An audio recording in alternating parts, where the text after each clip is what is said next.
yeye anajiambia ametry, it's not happening. Sasa akaenda to full drinking. Anakaa kwa streets, anafanya vitu weird, anatoa shati. People are just calling him. Wengine wanampiga picha. Yeah. Alafu, see, I'm telling you, we are from the same area. So imagine my parent anaenda job. The first thing anapatana nayo ni their son-in-law. We weren't married at that point, but they he knew, was were close dating to me. So she calls and she's like, "Unasikia venye beshte yako anaendelea?" I'm like, sijui aliamka tu na stress zake one day. Kaanza kuni post kila pahali. Kaanza kusema hata no wonder bwana wako ana cheesy. Sijui mko Illuminati. This is the only person I trusted. Oh, yeah, na sasa is a close person, so hata anaweza fanya story ikae factual. Lini break. Me, my worst fear ni mental health yake ikuwe severe, ile yenye haiwezi kuwa controllable, yenye tuta lose the real Magic Senga on the beat. Hello guys, and welcome to yet another episode of us having a conversation with one of your favorites in the 254 entertainment industry. Maybe some of you might have seen a post that was posted by Magic Senga about him struggling with alcoholism to a point of him vomiting blood. Now today, we get to sit with a beautiful wife who's gonna be telling us what exactly has been happening behind the scenes and even inside their personal life. My name is Njeri Masi, and let me allow my guest to introduce herself. Hi, Koi. Hi, how are you? I'm fine. How are you? I'm good. Maybe you can introduce yourself to the people who are meeting you for the first time. Hi, my name is Koi. Mama Starboy. Mrs. Enga. Yes. You have introduced yourself as Mrs. Enga. Maybe you can tell us who is Enga and how is Enga, and maybe how did you guys meet? Najua ni kitu watu wanaweza taka kujua. Magic Senga is a household name. Magic Senga he's the best producer ever born. He's a rapper, he's a singer, he's a songwriter, he's a music director, he's also a video director. I'm just fighting traumas every day. Yeah, and above all, he's a husband and a father. Magic Senga, we go way back. We actually used to go to the same church, the same Sunday school, but he was older kidogo. He was like 13. Nakumbuka he used to play the piano. And me, I was in Sunday school. But I used to think, this guy looks nice. And I love music. But then now, fast forward, he came to Nairobi when he was very young. Then I had to go to school. Then he became a star. But then I didn't know Magic Senga was. Back then we used to know him as Msani. I didn't know Msani was Magic Senga. So when I first saw him as Magic Senga, I saw him on TV, but I couldn't connect. Then he came home one day, and then I put a face on the voice. And then we became friends again, good friends again. Then I finished high school, came to Nairobi, started doing my things. He was supporting me. Yeah, and we grew closer and closer, and now we have Starboy. Yes. At what point do you start dating Magic Senga? Okay, we have been friends for the longest time, but then one day he was like, "See, we try this," because now both of us are introverts. We used to spend a lot of time together as friends. Yeah, the fact that we come from the same home, now we have a lot of things that are familiar. So, and now we know each other without even knowing we are knowing each other. And we got comfortable with each other excessively. Then he had ups and downs, and I was there. We used to do the same things that he used to do when he was up there. He loves eating out, KFC, going traveling, seeing nature. He used to do the same things when he was facing his hardships. And he was like, what about we just do life, since it's like me and you. And that's how you guys started dating and moving in together. Yeah. Yeah, I know you have a baby. How many years later? Okay, we moved in together, I think 2 years ago. That is when we decided this is a real thing, let's try this. But being friends, we've known each other for the longest time. Yeah. Inaumiza moyo walai. Kwa hali niko sioni hadi kama nitapoa. The story why we are here today. Yeah. Has he started having the episodes? Okay, let me say yes, 2 years, but I didn't know it was severe. I can say Magic Senga is going through, he has anxiety. Mi venye nimekam kulearn, there is anxiety in different levels. There is mild anxiety, there is moderate, there is severe, then there is panic level anxiety. So it is already mental health, and which in men it's not considered a thing. But then now Magic started this anxiety when Corona started. There was a period where there was a calamity of Corona, and it really affected his job. So this is an empire he had built for like 10 years or something. It all came down in a day. So there is denial, there is victimization, there is stigma, all of them at once. This is someone mwenye alikuwa talk of town, internet sensation, radio and everywhere. And he was really loved. He's still now, but then now your time venye kulikuja na story, you know, everyone wants to ride on the story. Kila mtu anataka kupata chance yake ya kumtukana and everything. He coped with the story on his own. Maybe she seek medical help or something, but hapo ndo shida zake zilianza. So ukapata akaanza kupoteza business. Facebook yake imehakiwa, anaenda kwa DCI, anaenda kwa this police station, anaenda Kasarani, anaenda hadi Nakuru tracing the person. Cause unajua Kenyans wakipata hiyo place ya kukutukana, sasa walikuwa wanaambia wewe ni conman, umeniibia pesa, na it's just someone kwa circle yake, kwa employees wake wamemhack. So Kenya is Kenya. He never retrieved his page, he never got the person. Bado tu business inaendelea chini. Corona ikakuwa serious, there was a lockdown and he had to close the whole studio. He went home. Alikuwa anataka kuanza tena, but bado unajua ukiona hiyo denial and everything, it's hard. Ita reflect kwa business yako. Pia hiyo time aka have accident Thika Road, he never went for treatment. Like gari yake ilisha nusu. The guy woke up, akatembea akaenda home. Kwenda Nakuru he struggled, akaeka studio, it didn't work. Then now he went home. And at home akasema let me rest, let me pull myself together, then I go and work. Akakaa home for quite a while, but sasa home kwetu pia there's a center where it's just a very bad influence. Na home unamaanisha which town maybe? Nakuru. Okay. Both of us are from Nakuru. Kwenda huko there's a place called Mashini.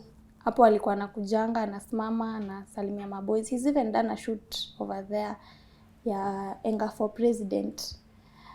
Hawa ni watu wenye alikuwa na motivate, anakuja anachukua kijana mmoja anampeleka studio, he does music for him, he does audio, he does video. Sasa he's calm, hawa ndio company yake, hawa ndio wanamconsole.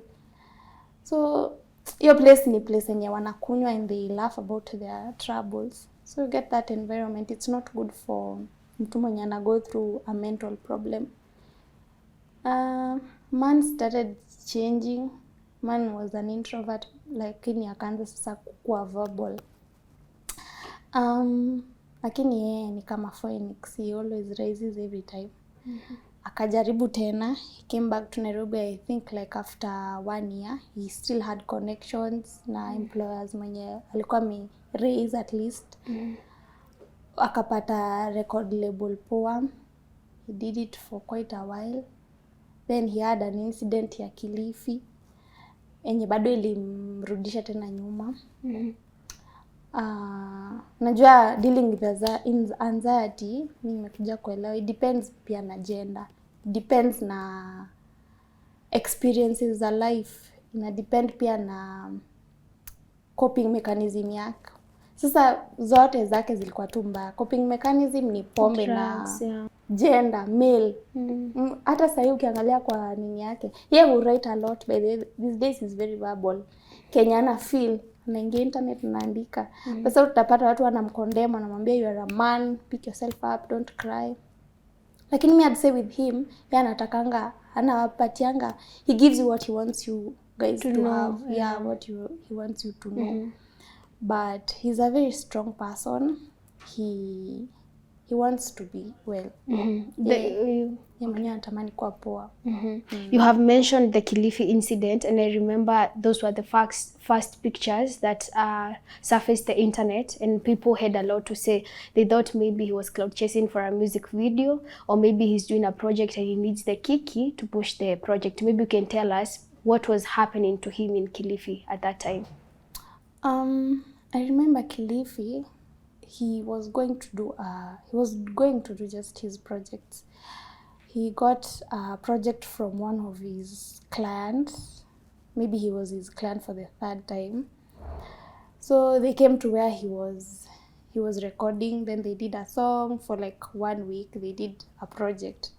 Then one day he called me. He was like, me, I don't think I'm feeling well, because at the weekend I was supposed to go to his place. So it's like, I want to rest, you just go home. And I was like, ni sawa. I didn't see a big deal in it. Calling him the next day, he's not picking up. Calling, and then his phone is not going through. I started getting worried. Tukakaa for days, then I started seeing maybe the same videos and images. I tried texting him even online. I can't find him. I'm trying to even text the people that I'm seeing posting pictures with.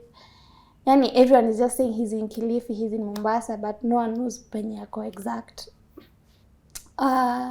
Lucky enough, hiyo time tukapata break kwa job yetu, Christmas break. And I couldn't even think straight. I was like, this is a person I know. This is a person who is dear to me. I think I'll just go look for him. Kaenda, I didn't even know where he was. Like, I was like, God guide me. Yeah. Hizi picha ni mbaya. Like, na zinakuwa tu worse kila siku. Me, I booked a ticket. I went on a journey. Na nilimpata. Kilifi? Yeah. Ulimpata wapi exactly? Okay, pia hiyo period sasa tulikuwa tumeanza kuongeongea kidogo. Akanitumia pin. It was at night. Nikamwambia nakuja. It was at night. Nikamwambia nakuja. He was excited. Nini. I think walikuwa wameenda club na hao watu.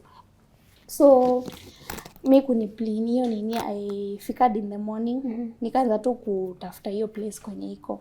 As in landmarks. Like there's a mall, there's a nini. Kuulizia hapo katikati, of course watu msanii ujulikana. Yeah. Then nikampata. I was really excited. He was with the crew he was producing for. Mi bado sayo sielewi a lot. Mi aim yangu tu ni kumtoa huko. Yeah. We went kwa another mansion, I guess near the artist, but he's Congolese. Oh, they're not Kenyan artists. Not Kenyan. They were foreigners. There were 3 foreigners and 1 Kenyan. It was actually a couple and another friend of theirs and another friend who's Kenyan. So they were foreigners. Mi nikafika kwa mansion. There was just a lot. You know me, I'm like, maybe we are just going home. Yeah. Nichukue stuff zake. You Because just we had leave. even his equipment za job na clothes. Then we leave. Kufika hapo, ako hyped, the guy. Bwana yako hataki kufanya kitu and he has this, he has this, he has this. Oh, deal. no, the artist is the one who is hyped. Okay. Yeah. Now me, I came to understand these people. There was something they were doing to him. I don't know if it's drugs. Like ama ni some majuju. rituals and whatever. Yeah. Yani Magix wasn't himself. Afu nikimpata kwa he wasn't even talking. Me aliniona, he broke down. He was like, thank you for coming. Lakini the whole time sasa after hapo, he's not talking, he's not eating, he's not doing anything. Lakini akipeleko kwa equipment zake anatoa music poa. So mimi mtu anakuja ananiambia, bwana nataka tupange timetable na wewe. Anafaa kuvisit hapa, anafaa kusign huyu, anafaa kufanya nini. Hata ukiangalia hiyo time, kuna pictures he was posting. He was meeting MPs, he was meeting governors. They were just using him. And but this, he the wasn't foreigners himself. are the ones who are planning these meetings for him. Kwani this whole time he doesn't have a manager? Magix. No, when he came to Nairobi, he was just coming as a okay. producer. Now he's picking himself up. So he's just doing things on his own. So now he's meeting these governors, So me, politicians. I'm there. They want me to be his manager. That's why they're telling me to sign these things. But me, I was like, oh, wait a minute. If he's not signed all of this when he was here, why should I do it? And he's not sober, clearly. Yeah, he's not. Even if it's bringing money and everything, there's just something fishy. So ikakuwa struggle sa ya kutoka huko. Me, I'm a very strong spiritual person. So bado tulikuwa tuna rub shoulders now. But at the end of the day, tukatoka huko, tukakuja Nairobi. He wasn't okay. He decided to go home. Kwenda home sasa ndio akakuwa mbaya. Like anajiambia ametry, it's not happening. Sasa akaenda to full drinking. Anakaa kwa streets, anafanya vitu weird, anatoa shati. People are just calling him. Wengine wanampiga picha. Alafu, see, I'm telling you, we are from the same area. So imagine my parent anaenda job. The first thing anapatana nayo ni their son-in-law. We weren't married at that point, but she But knew they he knew, was were close dating. to me. So she calls and she's like, unasikia venye bishta yako anaendelea? I'm like, he's the father of my kid. Oh, that time you were pregnant? Yes. But your mom didn't know? Okay, when venye alirudi Nairobi ndo tulidecide we just do this thing. So hapo hivyo got pregnant. Then one day when he was in Nax, I just called him. I told him, me, I'm pregnant. I have nowhere to go. I have nothing to do. So you better be sober. Get back to your senses, please. Yeah. So I started going. I visit him on weekends. I give him at least clothes, nice clothes. Tunaendelea hivyo nikimwonyesha baby bump, namuongelesha, namwambia wewe ni Magix nini. Na siku moja tu akanipigia simu akaniambia me, I want to come to Nairobi and help you. Hapo ndio pia akasema we are pregnant. That is where now my mom knew I was pregnant. It was really tough for the same guy she's seen in the market. It was crazy. Wow. Yes, it was crazy. That must have been a tough one. But he's a good man. He came to Nairobi, started working. Sasa mimi alikuja Nairobi bado anakaa. He's not okay. Lakini this is someone mwenye ukimweka tu in his equipment zake. Equipment. What? Where's jua? When he's in his element, he's just perfect. So me, what I used to do, we wake up in the morning. No, I book a session for him like very early in the morning. Naambia mse by 9 ama by 8 ama by 7 ukwe hapa.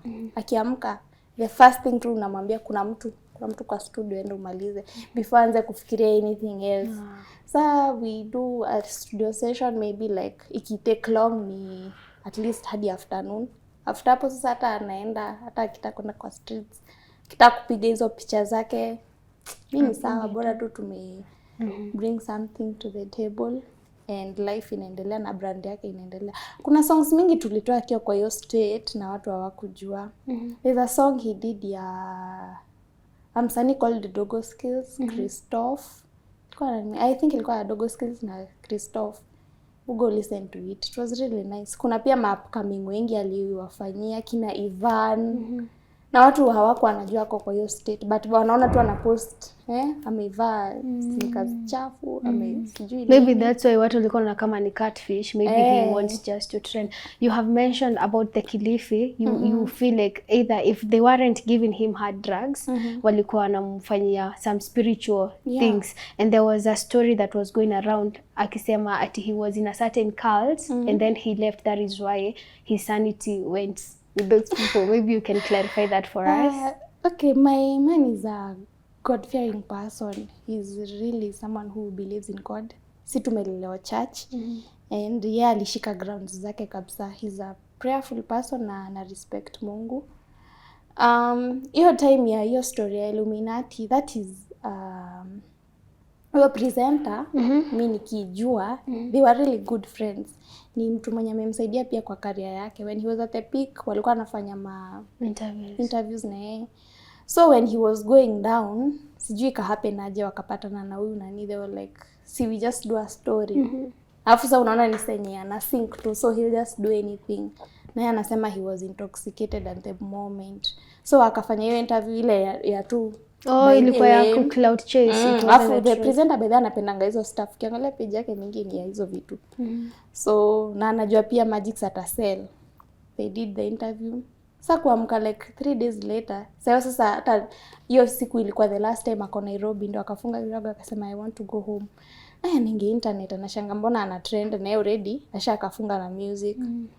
Akaambia huyu mse since ni mabeshte just pull that video down. Ilikuwa push and pull mingi, but sasa nikiangalia I think bado imerudi. But kani maybe hiyo ni job yake. We respect him, let him get the money, let him get the bread. But si poa. My husband is a God-fearing person. Watu mpigia simu. He has never been to any cult. No. Yeye mwenyewe utuombea. Hadi mtoto wake akiwa mgonjwa, the first thing yeye hurani kwa God. Yeye ananiambianga every success yenye amewahi pata. Ni ile anaomba na hata maybe anasahau. Alafu God anafanya. Yeye ana believing on God. Area yetu hata boy child kutoka home ni ngumu. It's very hard for they get to class 8 or to form 2, they get into drugs, they get into crime. Lakini this is someone who has beaten all odds. Amekuwa international. Na yeye ananiambia everything ni God. He won't give credit to anything else. Yeah. This time when you are pregnant and you are planning to move in with this guy, are you sharing with your family and the friends who are close to you, and what are they telling you? Okay, I got pregnant. Tulisema to move in pamoja. Kwa na hiyo nakuja weekend, narudi nakuja weekend, tunaenda tuna travel nini. Lakini hatakuwa tuna move in kabisa, lakini sasa tunajua we are for life. So ndio pia story ya Costo ikaendelea, then he went home. Sasa ndio nikajua sasa me I'm pregnant. Sikujua before. So I was sharing with one person. What? Lakini alidudati. She was my best friend. Hiyo time bado alikuwa ametoka Kilifi and he was in Nairobi, but bado alikuwa amekuwa was. So mimi nilikuwa naenda na shana huyu dem namwambia kwa hivi. Akaenda home, bado huyu dem anaona venye anaendelea. I used to go visit him. Yeye bado ananiambia si uachane nayo, achane tu na hii story, you are still young. But me I used to confide in her. Siku moja tukakuwa sijui na what. She was the only person who knew I was pregnant. Kumbuka hiyo time nilikuwa nimeenda saa kuvisit Magix one weekend. Kanipigia sijui ni like kitu alikuwa amehold. Plus bado bwanangu ni msanii, bado anapendwa na wasichana sana. Hadi saa hii watu wanamdm hata sasa hivi bado wenye wanamuona kwa streets bado kwa sawa bado wanafuata. DM WhatsApp where anamwambia bibi yako anacheza kuja tukae. Mimi namwambia kuja hata ni kuhost tu. Nasikianga wasanii wanatumiwangu wa noodles. Ushaizipata kwa DM ya Magix? Tusiende hapo sana. Kuna za mtu tunajua. Kuna za mtu tunajua ziko hapo ndani. Mwambie wazijua. Tusiende hapo. So the girl was like sijui aliamka tu na stress zake one day. Kaanza kuni post kila pahali. Kaanza kusema hata no wonder bwanako ana cheesy. Sijui mko Illuminati. This is the only person I trusted. Na sasa is a close person, so hata anaweza fanya story ikae factual. Lini break. Lakini people around me pia wananijua. So afu pia alikuwa anataka ni terminate ball. So alikuwa anafikiria sasa. So mimi sikuwa nataka. Mimi tu nilikuwa nimesema by the way this thing nita get the money. Nilikuwa by the way nimesema nita work hard for like 7 months ama senye tu nitasikia nimechoka. Then I get lost. And then nile mtoto for 3 years.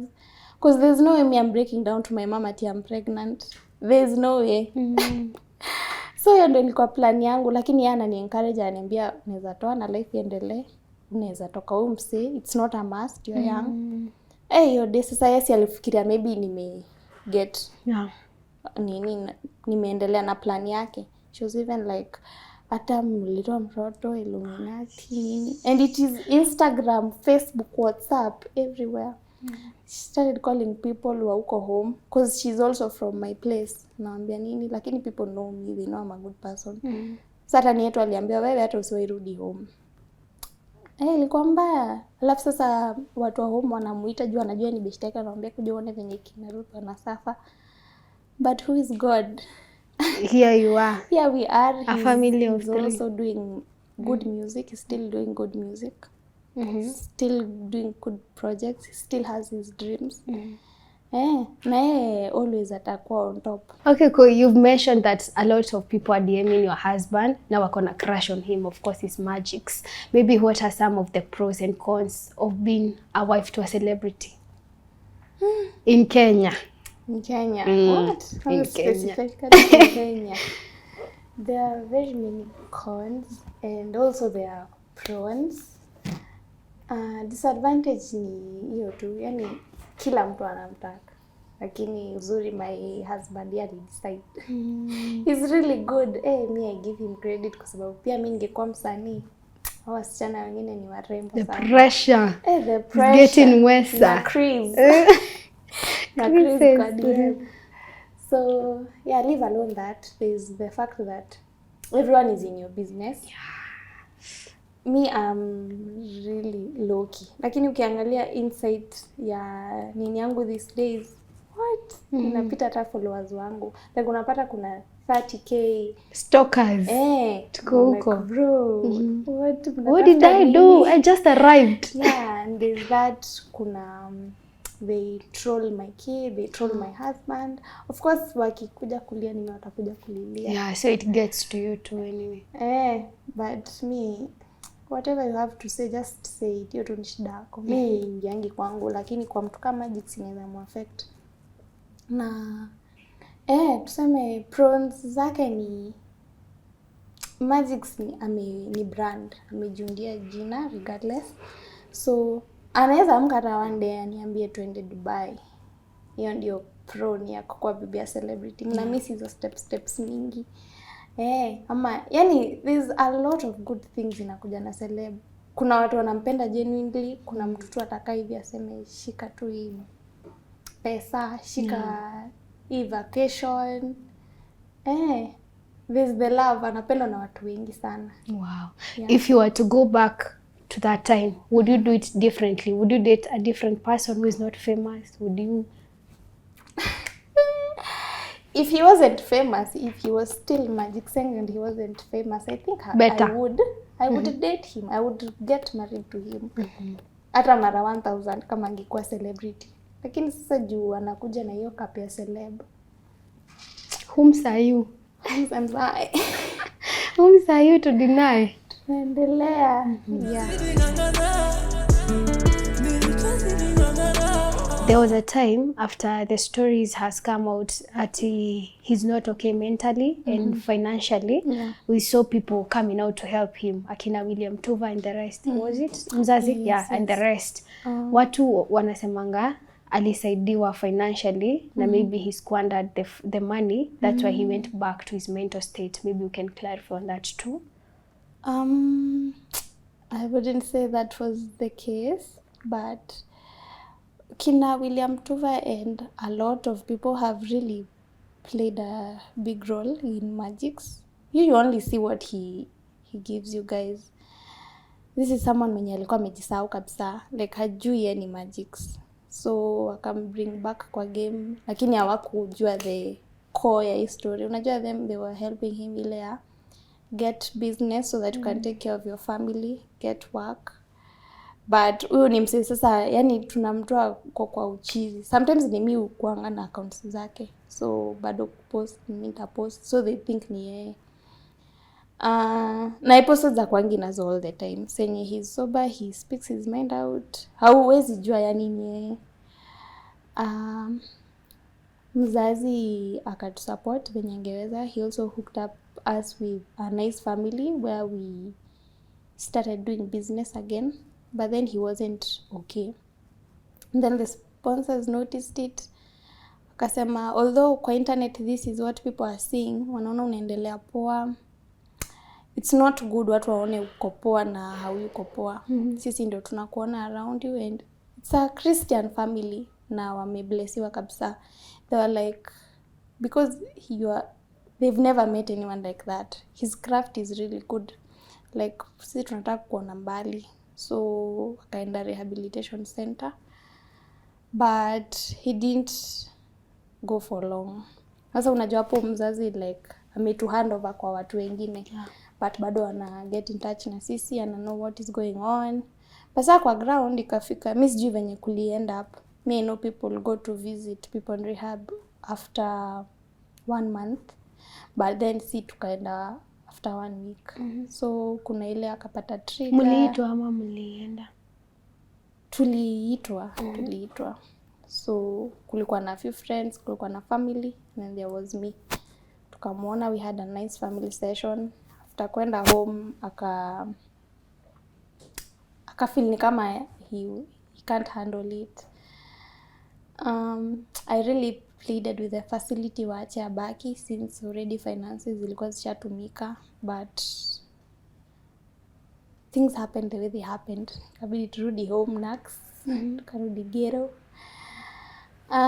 Kama bado ako he was wild. Kwanza me that night I was scared, man. I was like, what? Huyu mtu amekaa tu 1 week na mulimpeleka juu ya hiyo, sometimes ana have episodes. I think alienda job, then akakuwa tu na episodes. Sijui penye alipata tei, akapata episode, he was being wild, so alipelekwa forcefully. Kuna hiyo option, it's not at any bad, but he was taken forcefully. Himself alikuwa ameanza kuambia madaktari, hata ameanza kumsaidia. Mimi nikimuona he was looking fine. Na ilikuwa tu 1 week, alikuwa ameongeza weight. They were really taking good care of him. Hadi daktari alikuwa amemwambia, wewe you won't even take more than 3 weeks. Wewe hata tunafaa tukitoka hapa tukulete keyboard yako, guitar, you are doing really well. But sasa ni ile sijui alisikia atatumii ama ni nini. Akasema ati mkiniacha hapa it won't be good for me. Kukaenda tu hivyo, we went home, ikabidi tu turudi home juu sasa walishangaa watafanya nini na sisi. But then he kept on fighting. Tukakuja Nairobi. Tukaanza sasa kuendelea music. There's a time Magix mwenyewe posted on his socials, akasema people spotted him vomiting blood, and he explained it was due to alcoholism problem. Is he still taking alcohol, and what happened that day when he was vomiting blood? I wouldn't say he's in drugs as such. Okay, it's not like kitambo when hapo place mlikuwa mnaona hizo picha zake akiwa cheesy. Like that time he used to, it was alcohol, everything, alcohol, food, alcohol, drink, Snack nini. That's the only thing people could offer him uko home. Ndio wapige mapicha, wamwambie ulikuwa unaturingia nini, see yourself now. Yani hiyo tu ndio ilikuwa lifestyle, alcohol. Nani usiku, mchana, asubuhi saa 8. So akikuja Nairobi anakuwa ameamua, anasema mi hii hata ndio imebring hii yote, but me I want to stop. I wouldn't want my kid ana grow up and anaelewa maneno na ni find kwa hii state. So yes, ukunywa once in a while, maybe ameenda studio amepata ka jama ma hype anasema let me just have a drink. Lakini hiyo drink siku hizi naona ni kama ina go a long way. Unaweza take just a small, alafu tuone tu aftermath like in a week. Na hata hiyo kidogo hata inamuaffect, anasikia sijui kifua, anasikia tumbo. Alafu sasa anaanza kuwa na hizo episodes. But yeye mwenyewe anatamani kuacha sana. But hizi vitu, mental health, rehabilitation, zote combined, they are expensive in Kenya.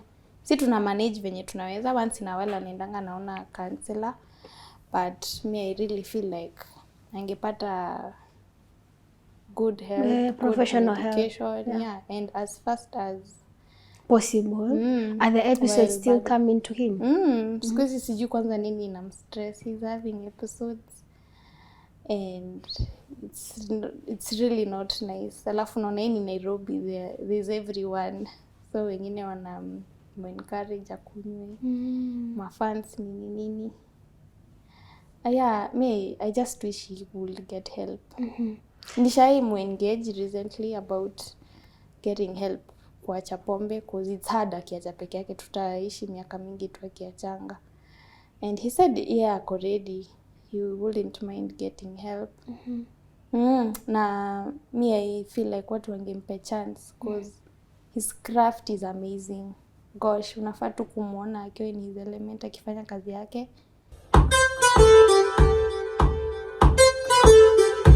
Hadi watu hawanoticingi. Ataenda kufanya job. Right now hata leo as we are speaking, he's working on a project ya Lil Minor, Boutros na X-Ray, which is really banga. Hiyo ikitoka we itakaka miondoko. Na mimi naweza sema wase wamework na yeye, they know he's a good person. He's really a good person. He's down to earth. Na amefanya a lot. Yeye ananiambianga hadi amelipiwa watu school fees. Amefeed watu. Hiyo time akiwa na do alikuwa anaingia Facebook anauliza who is hungry. Anaenda huko Mathare, anaenda, yani he's a giving person. Hadi saa hii kipata do yeye upeana. Hata si nje peke yake. Unaona yeye like akiwa hivyo while siku hizi saa amejijua na ni kama anaenda ana accept, which is really not his cup of tea. Mimi mwambie yeye si cheesy. Yeye bado ni magic singer. So ana to sort me na mtu yeye anatuambia these are my YouTube credentials, these are my DistroKid logins.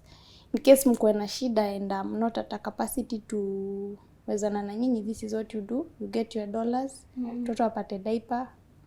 Yeye anatuambia tukule nyama kila siku. Because there was a time si hadi tume lose weight. So yeye anatuwekanga tu poa. But recently venye amekuwa akipata episodes anaenda give up. Na bado nikimwingisha studio sasa bado kazi yake ni excessively despite poor. the episodes. So I wish to apate to help as soon as possible. Yeah. Kwa sababu he still has dreams, he still has goals. Akona plans mingi za wasanii. Yeah. Na during this time yenye he's having these episodes, is there any moment yenye ashaikuwa violent to you and baby? I wouldn't say that he's violent, though he's loud. Yeye kula story sana. Mimi nasikianga huko nje yeye utaka kuanzisha fights and everything. Akiwa na episodes. Anionyesha niulize nimeumia hapa nini. Sasa nani usiku mimi akikuja kunipa story mingi. Like that is also a lot, because this is not someone I know. Mimi know him as a... Si hadi saa zingine ukaa tuna whisper kwa nyumba mimi na yeye. Like si ni watu silent sana. Sasa kuja usiku wako na story mingi. Sasa asubuhi amke aanze kuniuliza kuliendaje. But uko nje utasikia ali cause fight. Na ni scary because you don't know. Anaweza toka huko na masira zake pia ianze escalate, lakini anakuanga ametupea assurance. Hizi to harm. Na kituona tu hivi ni kama tu like zina shuka kidogo. But I wouldn't want to take chances. Si wenyewe tunangangana at least aende counseling nini, but ingekuwa ile effective help. It would be nice. Funds not the problem. Inaweza sema funds ni problem, because right now sahi ni ile tuna manage kusurvive and to put our businesses back together. We don't have a studio, but we are working with other studios. So he gets booking, he pays for studio time, he goes and works. Tuko na merchandise pia, tuko na content. So hiyo tu pesa kidogo unajua inaingia pahali. Na I think mental health in Kenya is very expensive. I don't know why. Yeah. So sometimes tunaendanga hiyo counseling tu kidogo at least to pay 5K, tunakaa tena. And it's tricky. Yeah. Maybe you can tell us, after the issues ishaanza kukua kwa internet sana, he said that he used to work with some artists pro bono and they didn't even come back to appreciate him when he needed them. Maybe sahi nini mnafanya to make sure that the artist, kwa sababu now you are the one who is there like the manager, PA, blah blah blah. Unasaidia aje ku make sure that the artist he's working with right now they don't take advantage of him again? Me at least namwambianga ana make communication yake clear na agenda yake clear. At least he has something written before anything. Hapo kitambo kulikuwa na ile kuvibe ama juu wewe ni best yangu tufanye project. Yaani unajua alafu money was a lot. So hata ukimlipa when still okay. Sasa namwambia business is business. You have a son. Pia mimi nafaa kukula, nafaa kudress, wewe pia unafaa kukapoa. So hiyo kuvibe when umepita hiyo because yeye by the way ameproduce very big people in Kenya and even internationally. He's done even a song for Mavado. You know Mavado mwenye member we live up high life. Yeah, amefanya na Shensia. Yani this man nafahamu invest in Magic Senga. Mi huangalia projects zake kwa computer, I'm like what?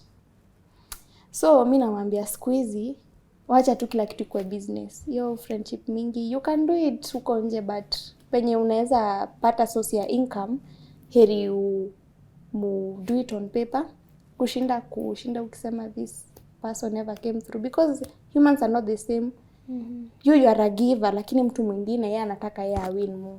So penye anapata opportunity ya job, si we write something down na we try and work with people wenye ni straightforward. Yeah. And he really posts you and the son kwa pages zake. Yes. And especially pale TikTok, and people has a lot to say pale kwa comment section. Do you go through the comments? I do. How does that make you feel? I don't know. It doesn't get into me a lot. Maybe senye niko na mood mbaya alafu tu maybe nipatane na post yake alafu shetani aniambie nisome comments. Alafu hiyo siku ndo sasa maybe alipost picha yangu kama nimelala vibaya. But tuseme at the end of the day my partner is very supportive. Yeye anatupenda sana. Na kama kuna kitu yeye anatupatianga ni assurance. Yeye anatupenda hivyo. Anatuambia hata regardless. Yaani sisi we are not faking by the way. Najua sasa si anatuposting sometimes tuko home tu. Raw. Hakuna sijui makeup, sijui editing. Hii kwanza ananipost hadi nikiwa nimelala. What? But yeah, he's so real. And yeye anasema yeye ndo anatupenda. There's a reason why he chose us. Na hata watu waseme aje, mtoto wangu bado anakula kwa Magic Senga. Analala kwa Magic Senga. Akona jina ya Magic Senga. Ndio akisema si wake. Hata mkisema si wake, bado yeye anajua daddy ni Magix. Na Magix anajua that is his son. There's nothing you will change. So wewe una hate ukiwa uko nje. Mimi niko kwa hao. So me it's still okay. Maybe mtu akona shida zake ana try kutoa na anaona hapo ndio reflect on you guys. Me ingiangi kwangu sana.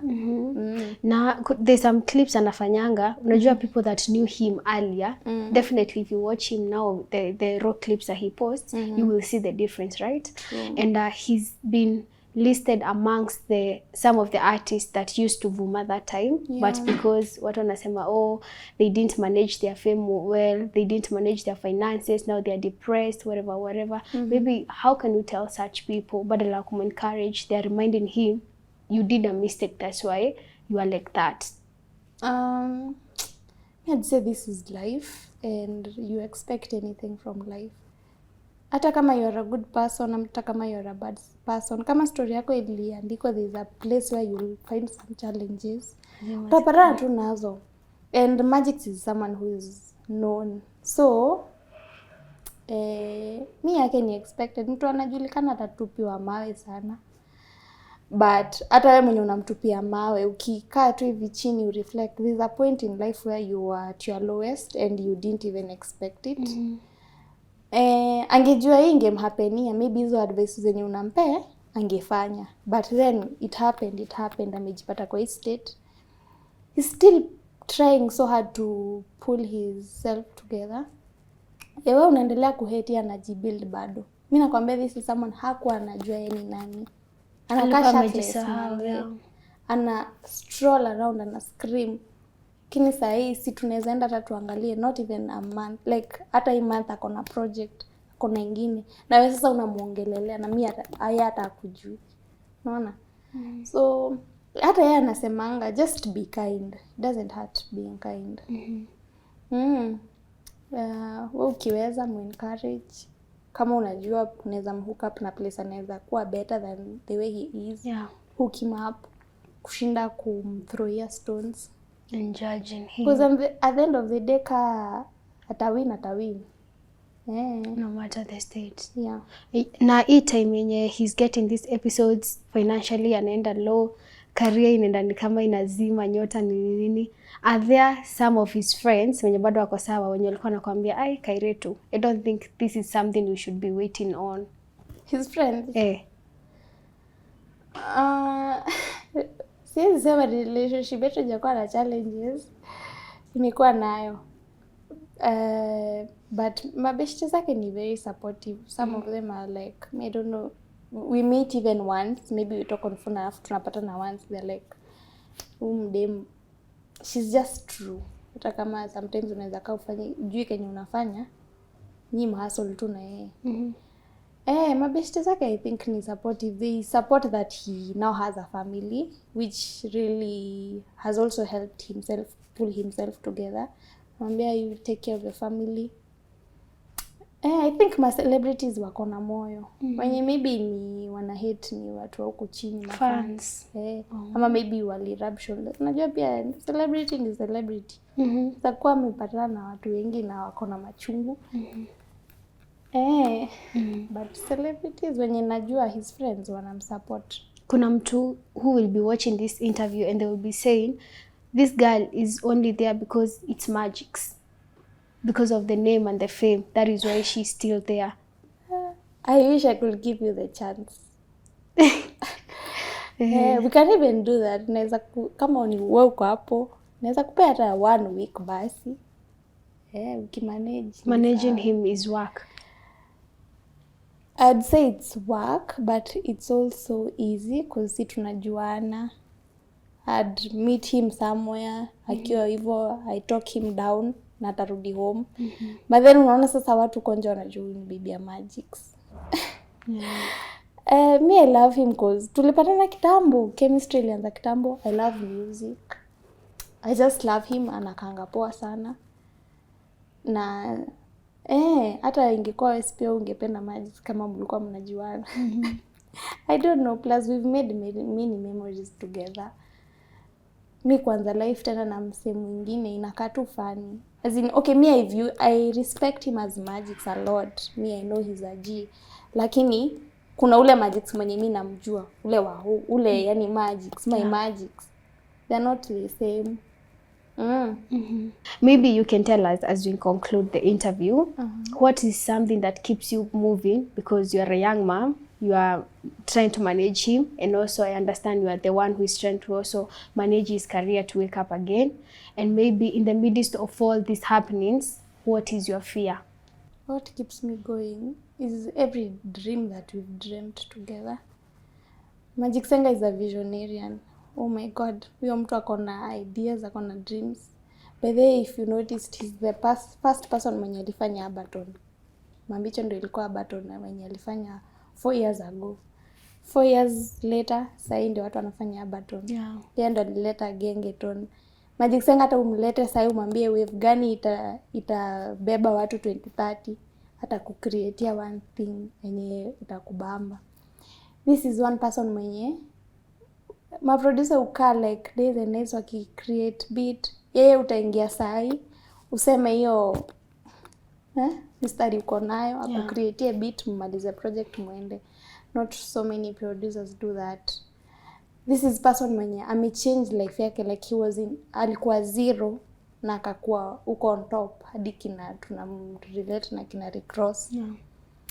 Na mi upenda I have an eye for good things. Pia ako na an eye for good things. Anapenda kutravel, anapenda kupika, anapenda food tamu, anapenda fashion. So, yani tuna align kwa vitu mob. Mi napenda mtu ako na vision hivyo. As in, I see him as a king. Na I feel safe nikiona yeye. Kiangalia very many men huku nje wana joke a lot. They joke a lot with their women, they joke a lot with their kids. Magix ni mtu ameinvest pia kwa sisi. Hata akiwa kwa hiyo state, yeye invest kwetu. Yeye utuvalisha, yeye utulisha, yeye utuprotect. Na ako kwa hiyo state, je senye ako sawa. Na bado si kila time na having episodes. Senye yuko he's creative. And he's just fun. Mimi sionangi big deal ile yenye utaanza kufikiria ati what am I gaining out of this. Yani every day na yeye it's an experience. Plus mimi naweza penda to accomplish dreams zetu zote together. Yeah. He's just fun.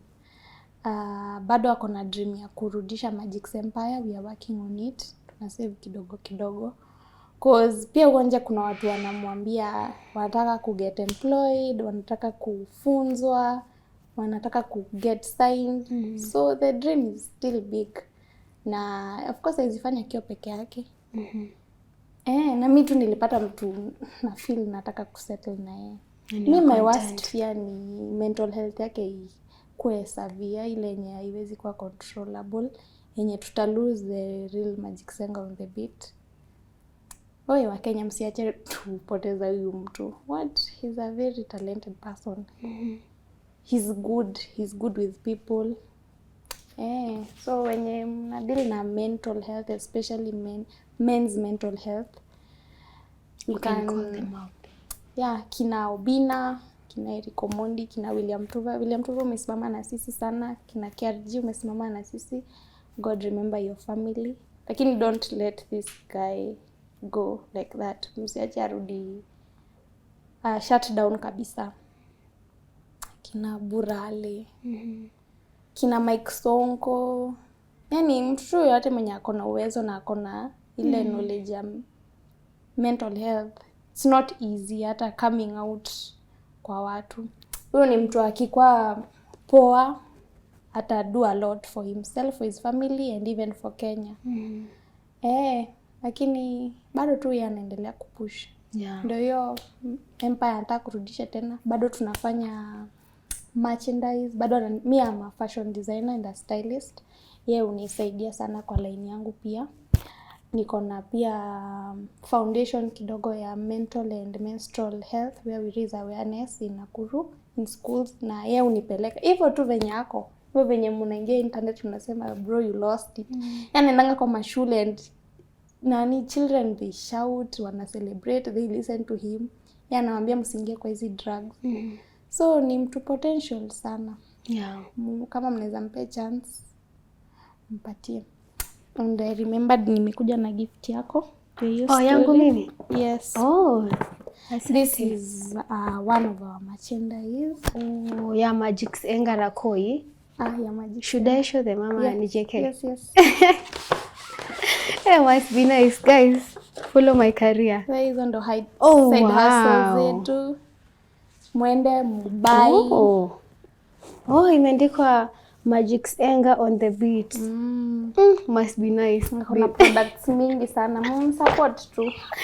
My director, mimi namaliza jo. Akisema nilete Mercy. Wakuja. Thank you.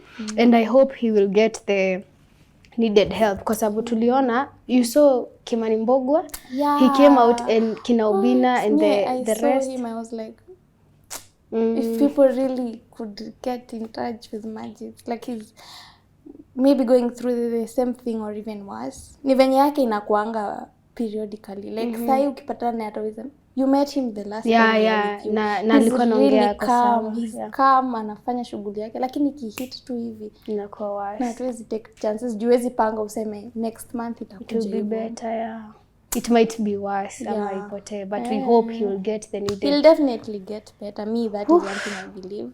But in this story, I guess you are the strongest person here. Being young, you have a young child and you are choosing to stand with him even in good and bad times. Wewe kwa zile voices semangwa for better for worse, you took that serious. Because I'm sure probably not many would be able to handle, so take your flowers for that. Thank you for supporting such a talent, because at the end of the day we need good music from him. And if he doesn't get such support from such people, I'm sure we might lose him. So thank you for standing with him, and even thank you for agreeing to come and sit with us and tell us what's really happening behind the scenes, what people don't see, right? And I hope that this is going to be a start for a new Magic's Enga. The empire will grow. And pia Koi tutakuona, you have said you are a fashion designer. Yes. Tuone pia we merchandise zako ni nini kule. Maybe before tufunge show you can tell us maybe something we have not touched on and you wanted to sensitize to your fans. I think tume-exhaust everything. Kenye tu nitawaambia ya mwisho ni record with Magic's Enga. Record with Magic's Enga. Kitaka kuomoka, record with Magic's Enga. Tutaomoka. Yeah, and just be kind, spread love, hustle, and know you really are who you think you really are. Yeah. Siache mtu akubring down. Kijua when do the shit, bro. There's nothing else. Don't listen to people. Usingoje validation ya anyone else. Wewe mwenyewe unatosha. Kisikia Magic's, wewe unasikia wewe ni beat king. Wewe ni beat king. There's no one else mwenye atazaliwa kuweka Magic's Enga. Na kwa Magic's mimi nataka tu kuambia we believe in you. Mi goal lenye nataka kuona ni kirecord na kina recross. Hiyo ndio goal. Hizi side shows huku chini we ignore. Pray to your God. Your God is mighty. And you are a man after God's heart. So take care of yourself and your energy. Wow. Maybe where can the audience find you? Maybe kuna a young couple huko wana struggle. They would need someone to talk to them. Kwa sababu where? By the way, provided you have an understanding partner and you guys communicate. It's very... Ni mnaona huko nje ikiwa ngumu. Me hata si realize. Like we wake up in the morning. Schedule tu yetu bora yuko distracted na anything. Life is just normal. Me as a fashion designer bado nitaenda huko tao ni isili wapi. So maybe mtu ani recognize, "Hey, Magic's Enga, hi." And you just say hi, life inaendelea. Yeah. Baby vitu ka big deal kwa hii life because there's a lot of pressure. Nikianza kuangalia ati Magic's Enga ni celebrity, maybe hata naweza give up. Niseme it's not worth it. Juu pia kuna mademu kwa warembo watakutusi, waseme hivi. But this is a path I chose and I believe God has a reason for it. Na wewe mwenye ni struggling couple, that's the beauty of it. Utafika point mta look back. Find me at Oti Kairetu, Instagram, Facebook, Snapchat, TikTok ni @OT_full_stop. And also follow my husband Magic's Enga, follow my baby Starboy Hotani. Na mtupate hizo endorsements by the way. Na pia wenye mko na hiyo knowledge ya music business, shikilieni huyo msee, mfunze yani everything that atakuwa the gentleman you know he is, because he's very potential. Tupate endorsement, pia mpe mtoto wangu endorsement. Ndio msikuwa mnamuona kwa internet sana kumbuka huko nyuma. And we love you so much as the Engas, we love you so much. Okay. Last thing, please subscribe to his YouTube channel. Wait for amazing content. He has 3 songs that are out. There's Pombe, there's Sishindani, there's Baba. Subscribe a lot. Yes, and just wait for amazing content. Traveling, cooking, making beats, and everything nice. Na hata mnaweza suggest bado kwa socials zake Kenya afanye. Yes. Okay. Thank you. You're welcome. And to you, our viewer, thank you for watching this episode up to this moment. Just make sure that you like, you subscribe, and leave a comment. Maybe congratulate this young girl and also send good wishes to Magic's Enga the Star. My name is Njeri Masi, and until next time, wacha nikapige luku. Bye. Sema pale bye. Bye. Bye.